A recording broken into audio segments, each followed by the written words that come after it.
Hello, sports fans. This is Joe DuPont reporting from the reporting from something here. Reporting from New Jersey, and talking about the clampdowns on the internet in China, where you're not allowed to search certain things in China. And it's amazing how the media and all you folks took off after in lockstep after Egypt when they shut down the internet. But essentially, this is what China is doing. They have special programs that eliminate the ability to search numerous terms, as they don't want the people to actually see the power of the people in the other countries that seem to be falling like dominoes to the masses. And of course, China has a lot of masses. So they really don't want people to show initiative in saying, hey, how come they can be free and we can't be free? So this is a very, very interesting thing. And I understand that now China and Japan are kind of having disputes over oil areas between their countries. And this could be very, very interesting in a sense that who has more power, especially now. China is reeling from the Japan is reeling from the destruction of the tsunamis and the nuclear disaster over there. Shouldn't call it a disaster. I'll call it an opportunity. But in any event, as far as I can understand, the war between China and Japan in terms of World War II is not over. And I have a feeling that one of these days that the Chinese are going to extract their pound of flesh from Japan, and there's nothing that the United States can do. I mean, we can't do anything now. We don't have the resolve. Taiwan, which is a democracy who has elections, will be swept over by China. Nothing we'll do there, nothing the UN will do there. We're so concerned about the Libyans getting their freedom, and yet there's nothing said about what's going to happen. I mean, it has to happen. The only way it can happen as far as China taking over Taiwan and having a bloodbath is if China all of a sudden becomes a democracy. Then, of course, that'll change it, but I wouldn't count on that. China can't function the way they do now and block things off as a democracy. They can't really exploit their people. They can't do a lot of things as a democracy. So I would suggest that you keep your eyes on our friends, the Chinese. They have one of their big cruisers in the Mediterranean off of Libya, supposedly to help pull out their people in Libya, but who knows? But it's very interesting that I remember all you people speaking in lockstep when the media got a hold of you about, oh, they blocked off the internet in Egypt, and therefore that's terrible. We got to get rid of them. Mubarak has to go.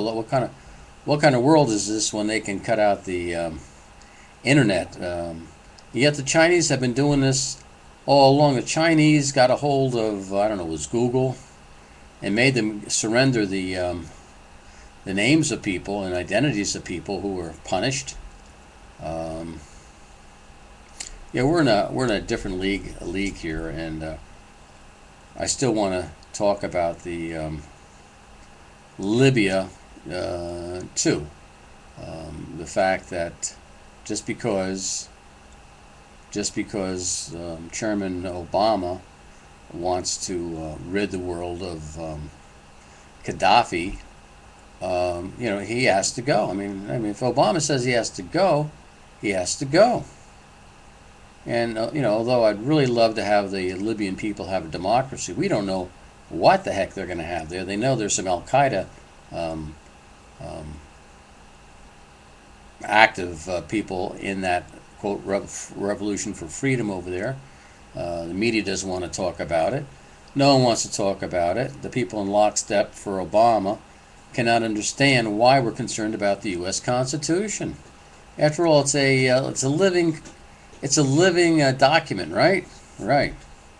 It's really interesting that we can actually, you know, commit an act of war against Libya and not think that we've committed an act of war. I mean, I don't I don't understand this. I think I used the analogy before. It'd be interesting if Mexico decided to put a no-fly zone over El Paso and just destroy everything, every communication, every radar down in El Paso, and not that be considered an act of war, or have Canada come down and blow away Buffalo and all the border towns and all their airports and all their Air Force bases and radar, and just say, hey, it's nothing personal. This is just a no-fly zone because we really think that you're too hard on the Tea Party people, So, or we could have been in Wisconsin, right? The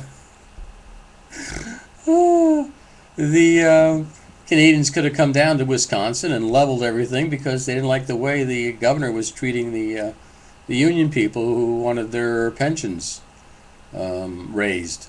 So this is a very interesting thing. And now, of course, we're saying, well, it's not just us. It's the NATO or some United Nations people going in there. So it's just not us. That's like saying, so we weren't the gang leader, but imagine your son comes back and say, Mom, well, I really didn't rob the bank. I was just going in with a bunch of my friends to rob the bank. So you really can't be mad at me because I was only part of it and I wasn't the ringleader. And besides, even though I might have been the ringleader, I turned the ringleadership over to another guy, another one of my friends, when things start going sour. So therefore, I'm no longer the ringleader, and therefore, I didn't do anything. I've been framed. I'm a victim here, and this is kind of what it's like now. Kucinich, is calling for Congressman Kucinich of Ohio is calling for the impeachment of Chairman Obama. And I think that's very, very interesting. In fact, a lot of people are saying, what the hell is going on here? He had time to go to Brazil. He had time to talk to the different Arab leaders. He had time, talk to NATO, but he didn't have time to talk to the Senate and the Congress and the House of Representatives and ask for a resolution to attack Libya. Now, this could have been asked for a long, long time ago, and who knows, he might have gotten what he needed to make it happen. But he chose not to do that because he can do whatever the hell he wants. I mean, the whole mandatory health insurance thing is totally unconstitutional. And none of that. It was based upon a lie. When he was running against Hillary Clinton, if you would take the time to see the videos, I even have a video on it. But you don't want to hear it. You don't want to hear it. You just want to make excuses for the guy. I mean, it's unbelievable. I mean, this is like, you talk about Jonestown and the Kool-Aid drinkers there. I mean, this is the same damn thing. And you don't want to hear it, that he lied. He said that the biggest thing between him and Hillary Clinton was the fact that she was for mandatory health insurance and he wasn't. Then all of a sudden, and I said, okay, that's good. Good for Obama. So he gets elected, he gets a nomination, and then he gets elected, and all of a sudden, Hillary is Secretary of State, and the next thing we're doing the Hillary Clinton policy on mandatory health insurance. So the only reason why he got elected in the first place is to lie about his stance on mandatory health insurance. The biggest lie in the world, and some congressman, I think from North Carolina, called him a liar. Everybody got in his case. And even when they had the meetings afterwards, no one called Obama a liar because he was a liar. He got elected on a false premise of saying that he was against mandatory health insurance. But that doesn't bother any of you. It really doesn't. It's mine. Nothing. There's nothing that he can do. In fact, what I like to do is leave comments here. I want these from Obama supporters to tell me anything that Obama has done wrong. Okay? Except I don't want you to include, killing all the rich people and taking their money, or killing all the people that make more money than you and giving you the money. Other than that, I would like to see if there's any negative side of Mr. Obama, Chairman Obama, because I think you can be pretty hard pressed for anybody to admit that the chairman is wrong in anything, because if he was wrong in anything, that would just blow the whole thing out of the water. So anyhow, God bless you all. God bless this country. We're going down the tubes. Oh, by the way, Bill Ayers is going to be at Montclair State talking about being an activist. Now, do you know who Bill Ayers was? Do you have any idea? I think he ran in the 60s and the 70s. He initiated this organization that was blowing up all kinds of buildings and stuff. Acts of terrorism, which if it happened today would be major news. But back then, it was okay for the hippies to blow everything up. In fact, I think the Clintons let out the people who shot up the Congress, let them out of jail. So, and they weren't even asking to get out of jail, but we let them out of jail.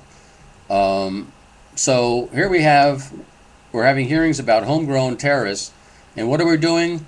Montclair State University, the president of the college says it's no problem for Bill Ayers to be there and talking to students about activism. Now, I don't know if we really want to know about his kind of activism, and he has no remorse on what he did. Nothing. I mean, he said it time and time again.